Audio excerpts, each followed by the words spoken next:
Warrior One. Warrior One is a yoga pose that gives you both stretching and strengthening at the same time, much like most of the yoga poses that are on this site. With Warrior Pose 1, we are going to be strengthening our quads and strengthening our back. We're going to be stretching through the front of the body, so hip flexors, and up through the upper body at the front as well.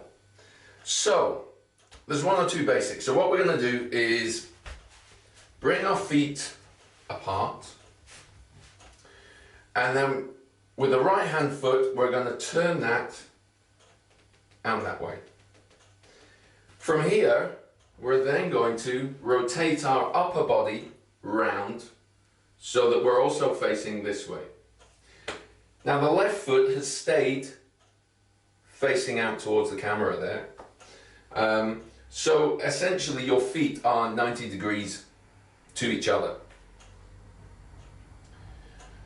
From here, we need to make sure that the pelvis, instead of pointing that way or that way, is actually as far around here as possible so that the pelvis is pointing in the same direction as our front foot. And then all we need to do from here is then just bend this front leg.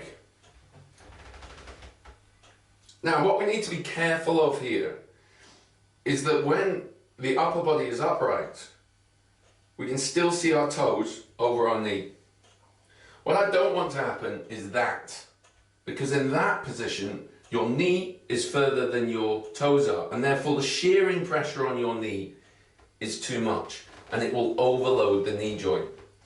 So we need to make sure that we're not doing that.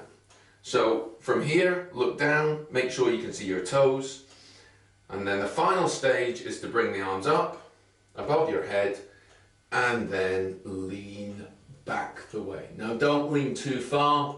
What we don't want to do is hyperextend the lower back and therefore put too much pressure through that lower back. And what we also don't want to do, as I say, is lean too far forward and put too much pressure through that knee. So that is Warrior One. I would tend to hold that pose for maybe 10 seconds and then come up and do the other side. So just to summarize on the other side, again, we're going to bring the feet apart, turn ourselves to the left so that the left foot is now pointing to the end of the mat and the right foot is pointing to the front of the mat. Twist the pelvis round, bend the front leg so that you can still see your toes, and then bring the arms up and lean back. Now in this position you are stretching the hip flexor here on the right hand side and stretching through that front body. You're creating strength in your lower back and massive amounts of strength here on the front quad. So that is Warrior One, and it's a challenging one. You can take it as far or as gently as you like, and give it a go, see how you feel.